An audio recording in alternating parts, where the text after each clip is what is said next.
Yes, my name is Ted Dougherty. I'm a writer, producer, director for seasonal events and attractions. Thank you guys so much for hanging out. You know, when Haunt X first asked me to speak about like my personal life journey in this industry, I was very hesitant at first because I don't like to talk about myself like that. But certainly flattered that they thought enough of me to invite me to do something like this. But more importantly, I'm so honored that you guys are here, presuming that you want to hear a little bit about this wacky world of Halloween that I've been working in. Usually these retrospectives, I think, are reserved for folks who are either retired or dead. So I'm happy to report that the last time I checked, I'm still alive.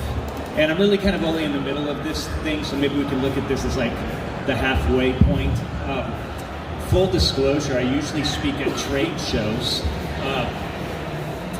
really kind of about my work experience and try to provide like an educational value to what I've worked on. So honestly, I'm a little out of my comfort zone just talking about me, so just kind of bear with me as I plow through this. And one of the ways I kind of tried to wrap my mind around presenting this today was I picked out a handful of experiences that I've worked on and will provide some insight as to what I feel I've learned working on those experiences in hopes that maybe you get something out of it, maybe what not to do, maybe.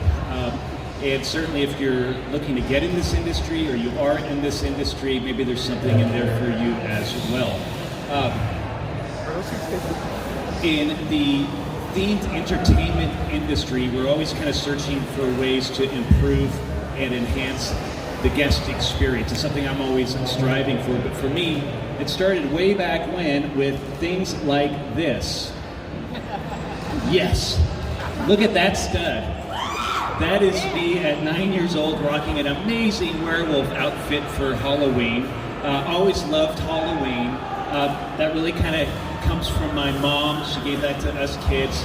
My dad just sort of tolerates it, but that's from my sister, my younger sister, to me, to my older brother, so I'm kind of smack dab in the middle.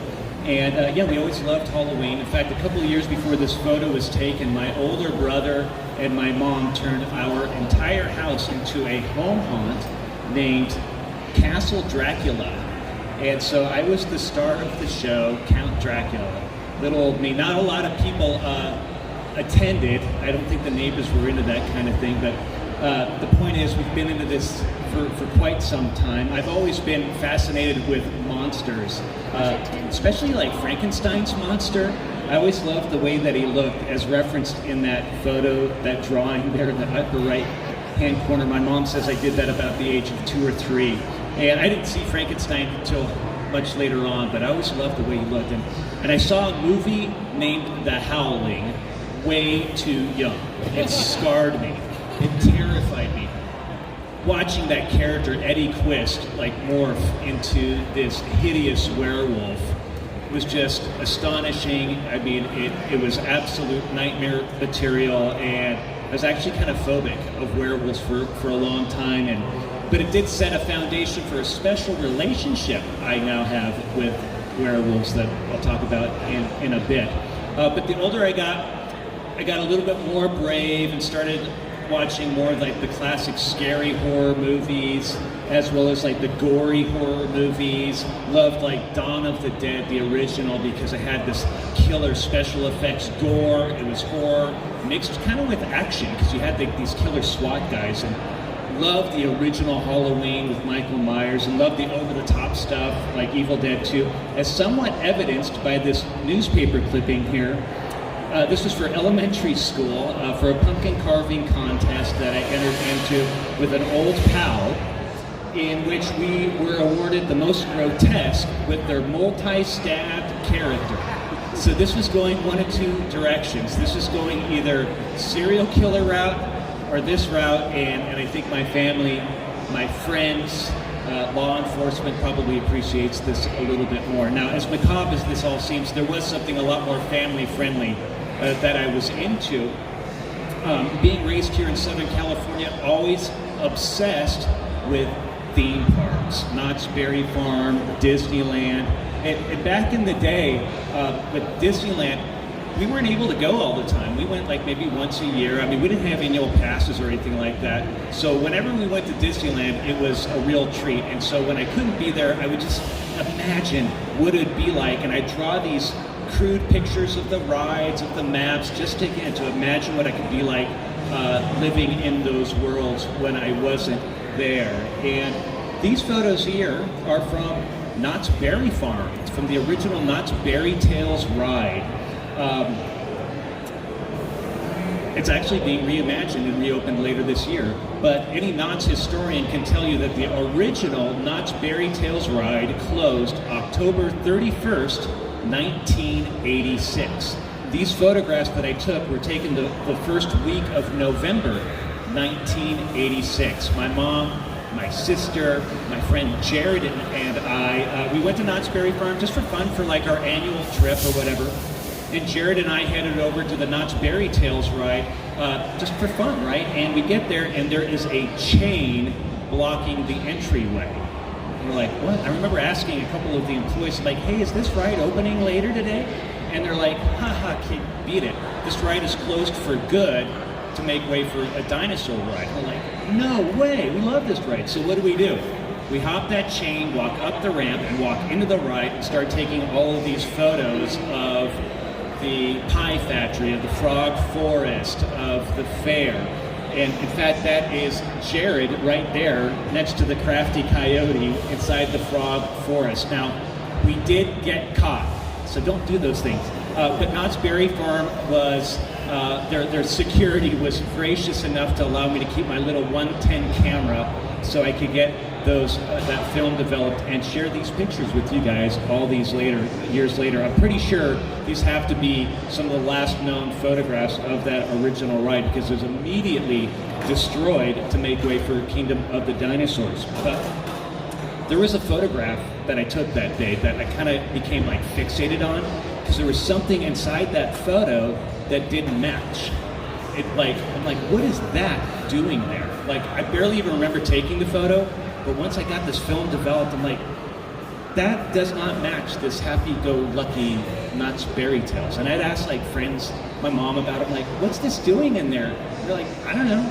But I remember asking Jared's dad, and I handed him the picture, and I said, do you know what this item is doing inside the Knott's Berry Tales ride? And he took the picture and looked at it and said, oh, that must be for their annual Halloween event. And I'm like, their what? I'd never even heard of it. Well, the following year, October 1987, I attend for the first time and discover something named Knott's Scary Farm. And I remember going through the main gate of Knott's Scary Farm, and we headed toward Ghost Town, kind of went to the right, we went down Market Street, if you guys know where that is, and by the time we got to the general store, I ran inside to escape from these sliding monsters attacking me. I was petrified. I'd never seen anything like it. But I quickly gained my composure, braved going back into the Midway, and we went through the Haunted Shack, the Mine Ride, and the Log Ride that night, and that was my first experience at Knott's Scary Farm. But the following day, the subsequent weeks and months, it really stuck with me. It had an emotional impact on me because it terrified me so much. But it had all of these things that I absolutely loved. It was a theme park. It was monsters. It was Halloween. So that began my love affair with Knott's Scary Farm, and I have attended religiously every year since. These are some photos with me and my pals, my crew who would go to Knott's Scary Farm with me every year. By the late 1990s, something named the internet became a lot more readily available for the average consumer, and I got myself a big old gateway personal computer so I could browse the World Wide Web and search for things that I liked. And so I would search for Knott's Scary Farm stuff, but there really wasn't very much out there. And one of my friends who I'd been going to Knott's Scary Farm with all those years, a guy named Mark Marcoux, he's actually in that photo to your right, but he's all the way to the left with that like washed out denim jacket. He grew up to become a professional web designer right there in the middle of that internet boom. And I remember telling him, I'm like, Mark, you know, there's not a whole lot on the internet about Knott's Scary Farm. I took all of these old pictures and I kept all the old maps. Why don't we make a website about it? And he's like, sure, that's a great idea. And so that was the birth of a website named ultimatehaunt.com. And so this website launched in April of 2000.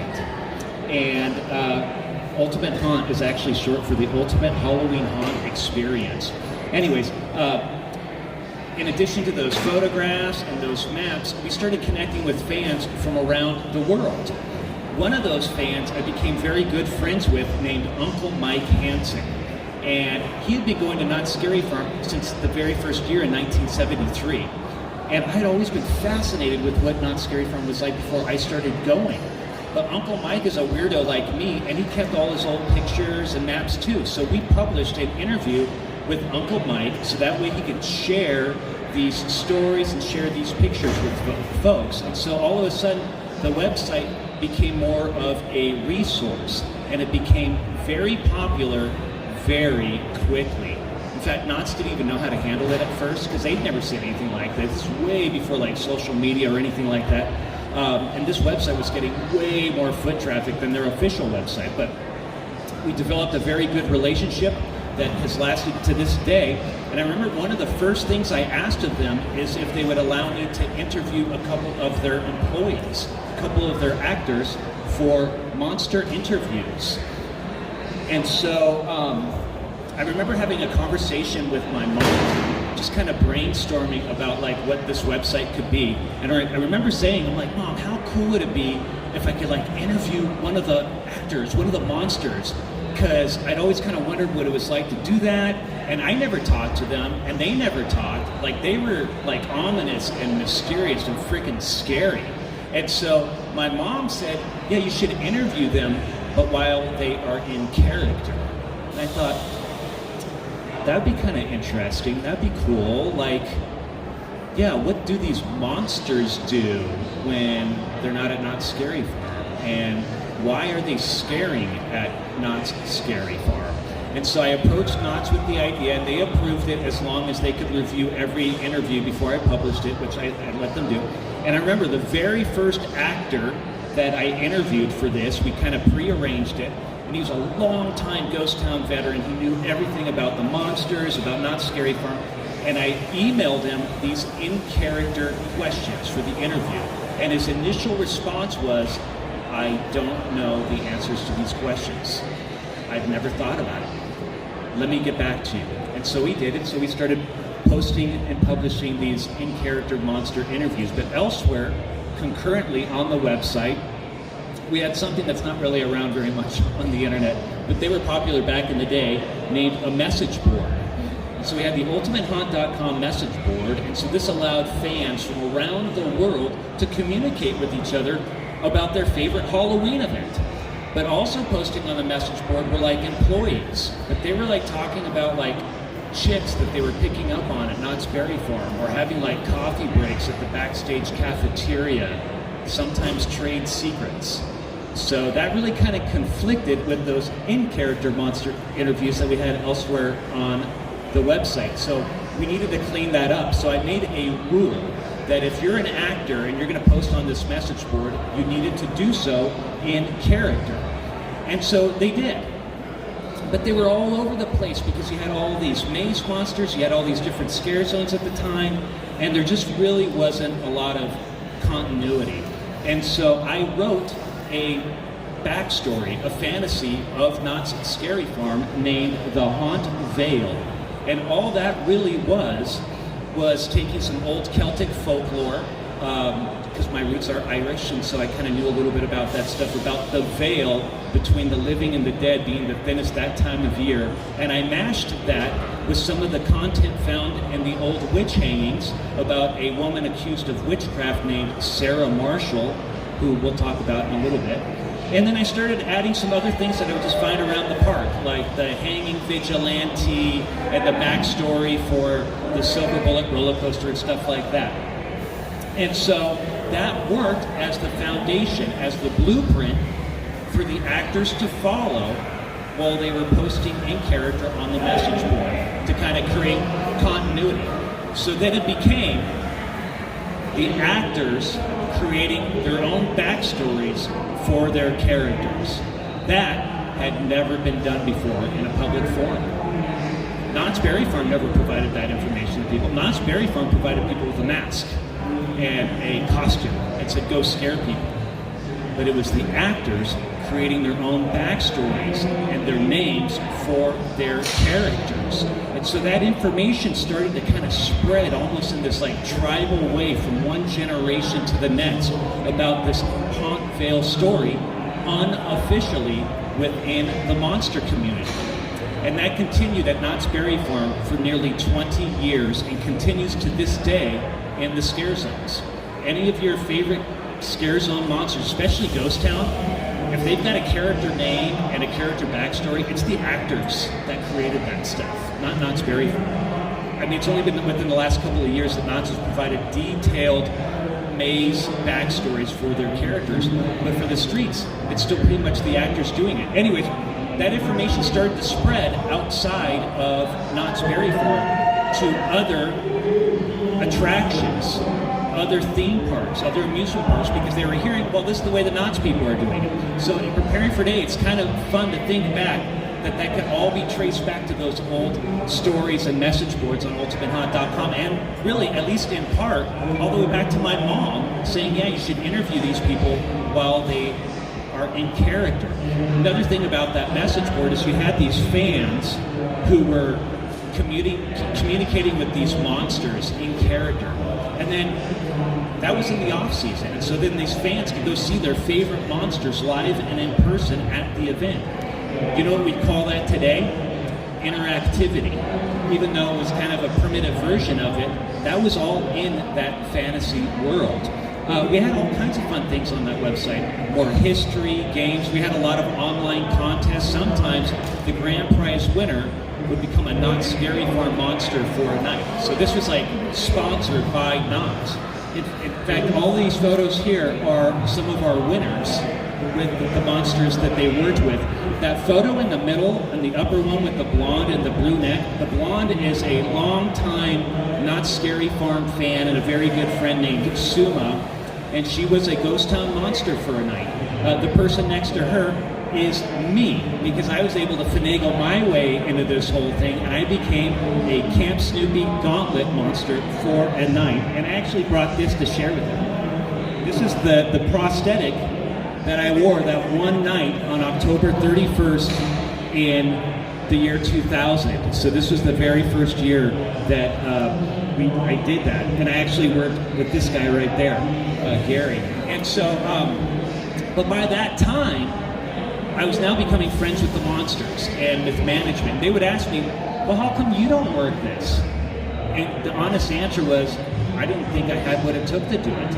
I would read all those newspaper articles of all the crazy things that Knott's would make people do for the auditions. I'm like, I can't do any of that. I was a music major in college, so although I was in the world of like theater and the arts and performance, not as an actor, I couldn't do that. I mean, in fact, in college, I enrolled into an elective of a beginning improv class just so I could try to get the chops on what it would take to successfully pass a Knott's Scary Farm audition. I took that class and dropped out the next day because it just wasn't my thing. But fast forward many years later, and now I'm friends with the monsters. I've got this website. I know management. Find out that they temporarily did away with the auditions during that time frame because so many people were returning year after year. They didn't need to do the auditions, and so that's when I got in. And the person who interviewed me and hired me turned out to be the best boss that I've ever had in my life. A manager there named Craig Harold. Yes, and he actually offered me Ghost Town for my very first year, like me coming off the streets. That was pretty intimidating because like this is where the event kind of started. It's this massive scare zone. I don't even know what I'm doing. I don't know if I'm going to be any good at this. So I actually volunteered. I actually chose to get some more experience. And so I went to a much smaller scare zone named the Swamp. And so if you don't know about the Swamp, It's now where Forsaken Lake is now, but there was actually a lake there at the time named Reflection Lake. And sort of the overall backstory was that there were these swamp creatures lurking inside Reflection Lake. A team of researchers and scientists went to go investigate. The swamp creatures killed all those people, turning the researchers into manimals and the scientists into zombies. And so I was an undead scientist in the swamp. And I actually brought this. It's crumbling, but this is my original mask. This is my original mask that I wore in the swamp. Pulled that out to share with you guys. But I was finally a Knott's Scary Farm monster. I couldn't believe it. And actually, my first year there, that was one of the last times that Knott's allowed first-year street monsters to slide. And so I practiced sliding for months, and I successfully passed the sliding test. And so here I was, a Knott's Scary Farm swamp monster as a slider. And I remember, you know, my coworkers and I, we just went crazy with aggression that first night. I brought these as well. These are the recaps that they put over their sliding pads.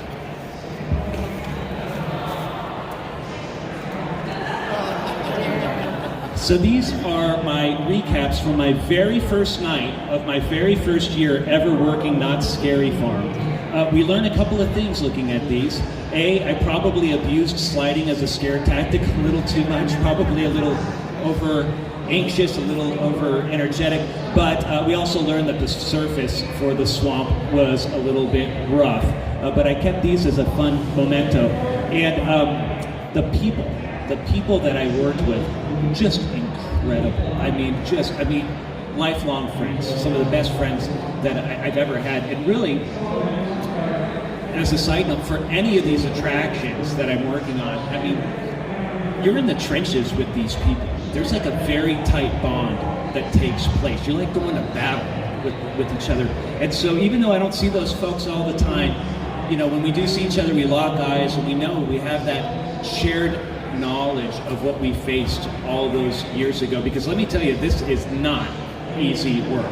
It's very difficult, very rewarding, but very difficult. Anyways, around that time though, I started working as an associate producer for a now defunct subscription-based video magazine named Haunted Media Magazine.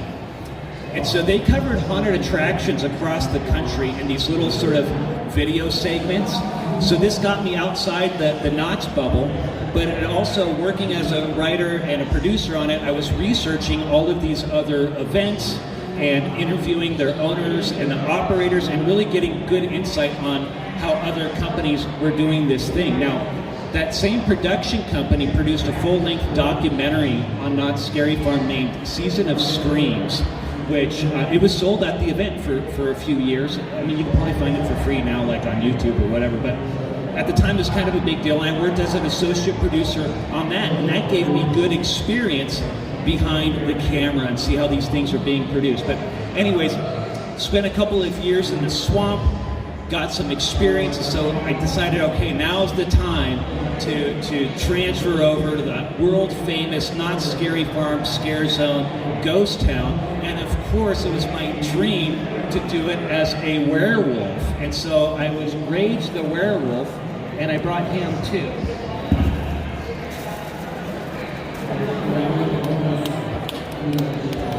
So that's my original Rage. I loved Rage so much. He was so unlike me.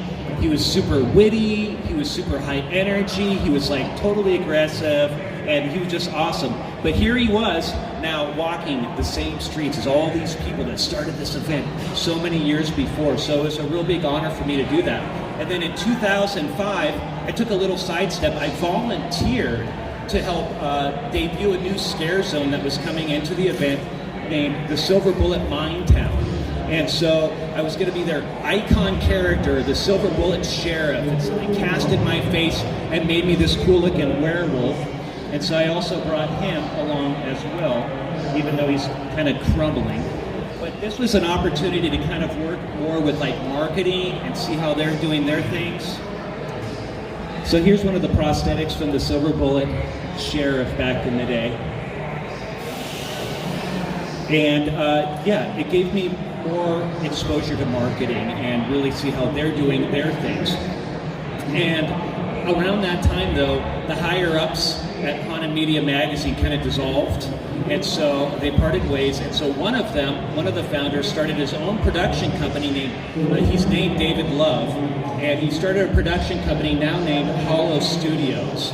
And so through them, I started to write, produce, and direct 4D ride and attraction films. So picture things like a much lower budget, but things like Shrek 4D or Star Tours, but for like way smaller markets.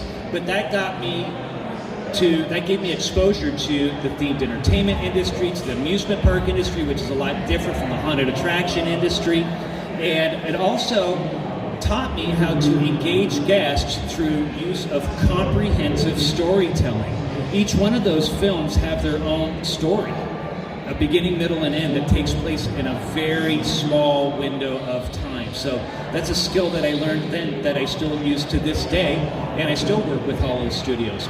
Anyways, I spent that time as the Silver Bullet Sheriff that one year. I wanted to come back home to Ghost Town and come back to my beloved Rage, and so I kept that prosthetic, and so I was like Rage 2.0 now with that cool little prosthetic.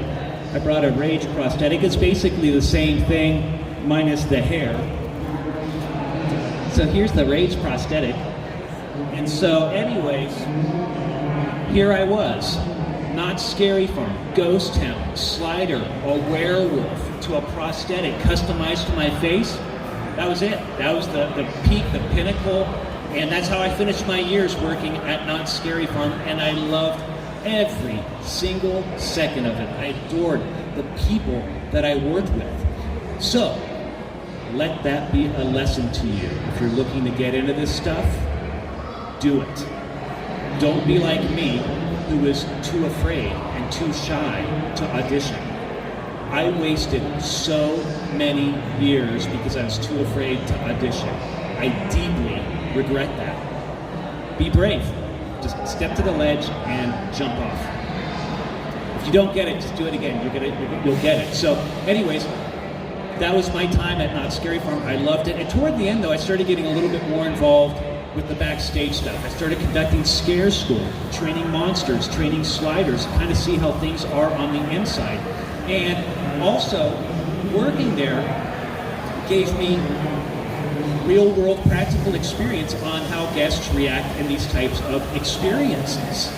I mean, over the years, I engaged with thousands and thousands of guests to really kind of study how they behave in these attractions. So I thought, well, geez, I wonder if there's something I can maybe do with that one day. But first, I took a detour.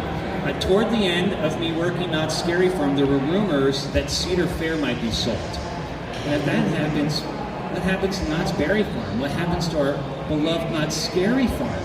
And so, even though I had history outlined on the website and on Season of Screams, there were still some huge missing puzzle pieces in the event's history. And so, before this gets sold, or who knows what's going to happen to Knott's, I'm going to buckle down and I'm going to document the heck out of this thing.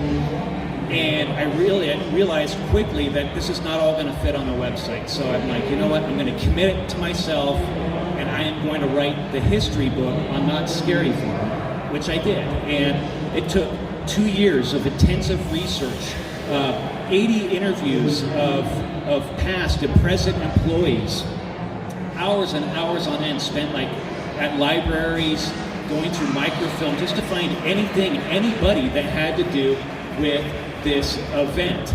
No stone was left unturned. But luckily, Knott's Scary Farm is still here for all of us to enjoy. And luckily for me, I got blessed and had a little bit of success with this book. I got to do all types of appearances and signings, and this was great because I could meet with the fans, these fellow fans, and share this passion with them because the book is for them. So that way they don't have to wonder what it was like before they started going. So that was a lot of fun. I also started doing haunt history tours on site. This was through Knott's. And all this was a way to kind of share some stories revolving around locations still present at the park. Stories about the event's history. I worked there. I knew exactly the relevance of these locations and how important they were. So that was an opportunity to share those stories and kind of expand on things outlined in my book. But by this time, though, this book started to get into the hands of other companies. And they're like, wait a minute. They said, here's a dude that knows like a ton about this world-famous, very successful event. He's worked it. He's trained their people. He's produced some things. Why don't we give him a call and see if he might be able to help us? And so I started working with some other smaller companies, helping them do their things. But one of the first companies I actually helped was Knott's Berry Farm themselves to help reimagine a classic maze from the 1990s that was coming back for the 40th anniversary named Dominion of the Dead. And so I worked with their designer, who's a beautiful, wonderful, one of the most talented people I've ever met, Catherine White, and she was the designer of the original Dominion of the Dead. She was brought back to design this new version, and all it really was taking my passion for classical symphonic music, matching that with her passion for contemporary and fine art, and then our shared passion of these ruthless, super dangerous Gothic vampires. And that was the basic premise. But I was working with Catherine on another concept for Knott's Scary Farm that year, and this was for a small little merchandise area to sell this book and to do book signings. And we were going to put it in a very large building, which was the livery stable. I think it's the toy barn now, the craft barn now, but it's there at the end of Main Street. The reason we wanted this smaller merchandise area was because wrapped around the sides and back inside this large building, we conceptualized a scare experience exhibit named the Haunt Museum. Now, if you went to Knott's Scary Farm that year, you know there was no scare experience inside the livery stable. The reason I'm sharing that with you is because for everything that I do that actually makes it to the light of the day, there's dozens and dozens of things that never make it. But anyways, Catherine got pulled into some other projects. Another super talented guy, a great friend of mine, another designer at the time named Todd Fox, took over the idea of this haunt exhibit, this haunt museum. They're going to make it more of an exhibit, along with Jeff Shattuck over at Park Decor, and they placed it in the old bonnet shop there in Ghost Town, and that was the Haunt Museum. And of course, that's where I did the book signings, that's where I sold my book. I continued helping them with the historic content in there, especially that incredible timeline that was designed by my dear friend Eric Linksweiler. It's just incredible. And so it's fun to kind of think about that concept of this Haunt Museum. It was only supposed to be for the 40th anniversary, but due to its popularity, it turned into an all-year-round exhibit for 3 years. So Knott's Berry Farm now is finally embracing its rich Scary Farm history. But around that time, though, other companies started to knock, and so that's when I started working with Universal Studios in Hollywood for their Halloween Horror Nights. Very blessed to have been the first outside person, I think the only outside person that they've actually publicly mentioned, to work in a creative capacity with their creative director, John Murdy, and art director, Chris Williams. And the first thing that we tackled was their attraction named the Terror Tram. And so this was for the Purge Terror Tram. And so I've been very familiar with what they've done in the past, Terror Trams, in terms of their pop-outs and scare stuff. So we wanted to do something different. So I spent days out there at the back lot with John Murdy and Chris, and we were just kind of sharing scare philosophies and ideas and like, what could we do with this thing? And the thought occurred, you know, if the Purge were real, what would theme parks do? Would they build like a huge fence like around their park so people couldn't go in and destroy everything? Or would they embrace it? So we really kind of like the idea that maybe Universal was like a proud supporter of the Purge. And so the basic premise was this is going to be Universal Studios' first annual Purge party.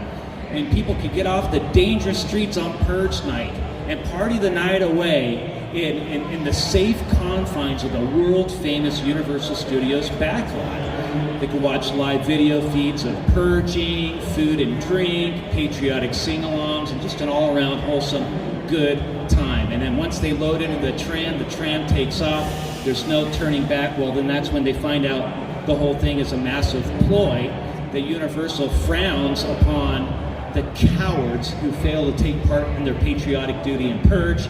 So in turn, these guests in the tram are going to be purged themselves. Lambs led to the slaughter, and that's what's waiting for them at the back lot. And so any person that's in this business can tell you that a basic fundamental in scaring is a distraction, a decoy. So we have the scare actors acting out in these vignettes that were inspired by the world that the purge takes place in, as opposed to like recreating specific scenes. And of course, those worked as elaborate decoys for the scares to take place. We also tried using plants, shills, to be plucked from the flow of guest traffic. So in the midst of this human auction, plants would be pulled from the line of the audience, bags thrown over their heads, and they were thrown into cages. And so the reason I'm sharing this is a good example of taking an attraction people are very familiar with, like the Terror Tram, and trying to do something different with it. Because what we're trying to do with any of these things are to create positive memories, even if it's a creepy memory, to try to create a lasting impression, because this is the entertainment business. Part of that business relies on repeat customers. And so we really try to create these experiences that entice guests to want to return. So I worked with John Murdy on that, and writing and scripting and doing audio, training the monsters, all kinds of stuff. And I also worked with them on their American Horror Story attractions and Ash vs. Evil Dead. And so for any of this stuff, it's just a ton of writing, a ton of research, and really in that moment of time when I'm working on that, you become an expert in that property. So I'm always going to have a soft spot for things like The Purge and American Horror Story. I mean, I grew up and still am a die-hard fan of Evil Dead 2 and Army of Darkness. So to work on Ash vs. Evil Dead, one of my favorite horror icons ever, that was like a dream come true. It was just incredible. So what I've learned to do is to try and do something different with attractions, properties, experiences that people are familiar with. Took that same sort of philosophy and applied it to an event that we helped reimagine a couple of seasons ago named Queen Mary's Dark Harbor. So this was with attraction designer John Cook, and he was named the new art director, lead designer for Dark Harbor, and the idea was to reimagine it. He designed it, we worked on the creative together, I wrote it, and one of my favorite ones is a maze named B340. And so B340 is supposed to be the most haunted stateroom on board the Queen Mary. But the attraction revolves around their character named Samuel the Savage, who reportedly murdered several people on board the Queen Mary back in the 1940s, and he supposedly died in that stateroom. And so before we got involved, this maze kind of explored Samuel's psyche and went through his brain and his childhood, I guess, to kind of establish why he became savage. But we wanted to go with more of a direct angle. And so we wanted to really take advantage of that beautiful interior on that incredible historic ship. So we set this whole thing in the 1940s in this kind of film noir type of way, as we followed this hard-nosed, gumshoe detective who is investigating these brutal crimes and the horrible things that he finds along the way. And so we applied that same sort of storytelling strategy to all of their attractions, as well as last year to Lullaby and a new maze named Rogue, and then as well as to all their attractions at their new sister event named Dark Horizon that debuted in Orlando this past season. And so what I've learned from a lot of these things is adaptability, being able to adapt the narrative to fit within the given parameters. It doesn't matter if it's a movie property, if it's a ship, an attraction, it doesn't matter. Being able to kind of edge that story into the given guidelines, being extremely proficient in that is absolutely mandatory. And so thankfully over the years, that's a skill that I've developed, and these stories have to be easily digestible for the audience. And so that's something that we tried to do this past season on another event that we helped reimagine named the Los Angeles Haunted Hayride. I love that cool marketing photo of that werewolf, that biker werewolf, And now that you've known me now a little bit, you know that's me in that crazy costume, because any chance I can be a werewolf, I'm going to take it. But anyways, we try to do something different with this event, something unique to the Southern California market, having the entire event revolve around one centralized story. That story is about this strange town named Midnight Falls. And it's strange because it's always Halloween night. It's always celebrating its 13th annual Halloween festival. It's always 1985.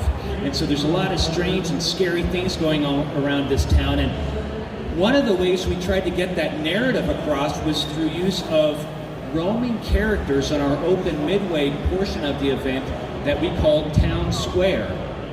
And so we knew that we wanted these characters to be creepy, but we did not want them scary, because we knew that if they were going to be scary, the people would run from them and not engage with them and not take part in any of this narrative. So we wanted this group to be engaging and creepy. And so what I've learned with a lot of this stuff is to trust in the system that we put in place, trust in our casting, trust in our training, trust in the actors, trust that I've given the actors the tools necessary to help bring these characters to life. And so I think we're very fortunate with these actors that we casted for Town Square, because they were really well received. I adored them. I thought they were really fantastic. And so it was killer to watch them bring those characters to life.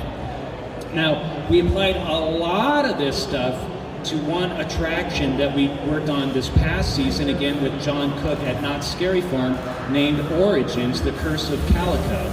And so this is the backstory of Knott Scary Farm's Ghost Town. And now that you've been hanging around with me for the last few minutes, you now know how big of a deal it was for me to be able to work on this. We had John Cook's incredible set designs. We worked on the creative together. I wrote it, and it's like, oh my gosh, wow. I could go full circle now and revisit that old Haunt Veil story written on ultimatehaunt.com nearly 20 years ago.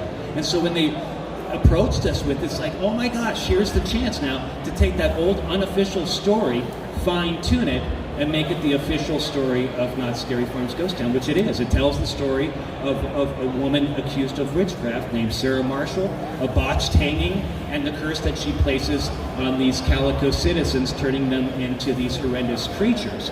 And so just writing this was just fantastic. But what was really miraculous is watching all of the teams of people coming together to bring this to life. I mean, everybody from merchandise to marketing, all the way up to the media guys was so fantastic, as well as all the people that were like building it, the carpenters, the lighting, audio, effects, on and on, the painters. I mean, I think a lot of these people kind of grew up with that unofficial story, so you really got a sense that there was like this shared mission to tell this story right. And let me tell you, none of these things are about one person. It's about these teams of people working together to create this vision. And wow, the actors I thought were really incredible. I mean, they did a fantastic job in bringing these characters to life. And I mean, I really do believe that these theatrically driven experiences fall back on the actors. We can have the best sets in the world. We can have the best set designs. We can have the best story. But if you have the wrong actors doing the wrong things, this could fall seriously flat.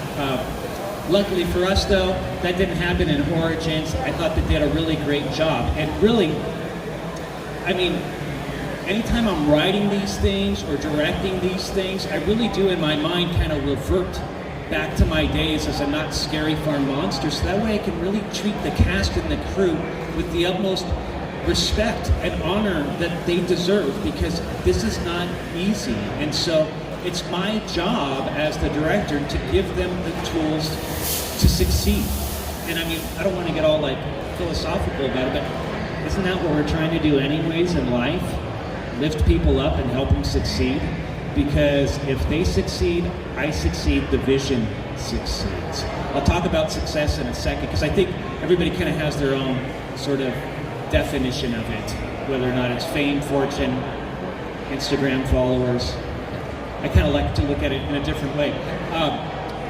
I did not take this photo, I just found it on the internet, but I really liked it because we can't tell if we're looking forward or if we're looking behind us. And kind of prepping for today, I thought it was a lot of fun to kind of look back in the rear view mirror on some of this stuff, because really I think it's important to respect and honor the past. It's maybe who I am right this second. But in this business, we always have to keep moving forward. These attractions, they're seasonal. They come and go in a flash. And so we have to always be going on to the next thing. And I kind of wanted to figure out like how I wanted to conclude today. So I wanted to leave you guys with a quote that means a lot to me. It does address success, and I agree with it. It just says it a lot better than I can. If you're not in this industry, hearing this quote will probably give you a little bit of an understanding on where I'm coming from. If you are in this industry, well, maybe this quote will help you as much as I hope it has helped me. I do believe that these experiences that I work on are forms of performance art. They are art pieces. And so if that's the case, the people who write these things, create these things, the actors, all the people that like build them, they are artists. So I leave you with this quote: any great artwork revives and readapts time and space, and the measure of its success is the extent to which it makes you an inhabitant of that world, the extent to which it invites you in and lets you breathe its strange, special air. That was not said by some theme park guru. That was not said by some haunted attraction person. That was said by famed composer, conductor, and educator Leonard Bernstein. This is what I'm trying to do. Create experiences to have the guests go into these worlds and explore, lose themselves inside them. Forget about their day job for a little bit. I also still need to keep in mind the business aspect of all of this, so I want these people to return. And a tradition is born, because at the base of everything that I work on, it is my desire to make people feel the way that I felt all those years ago when I was cowering in the general store at Knott's Scary Farm from the monsters waiting for me in that fog.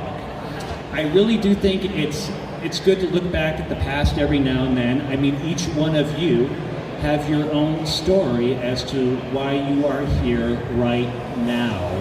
For me, I know that even though the subjects I work on are typically macabre and dark, for me, it's about trying to make someone feel exhilarated in that moment, and that life can be very, very bright. Thank you guys so much. It's been a pleasure and honor. Thank you guys. Come introduce yourself. If I don't know you, so we can become friends. Thank you guys. Have a great day.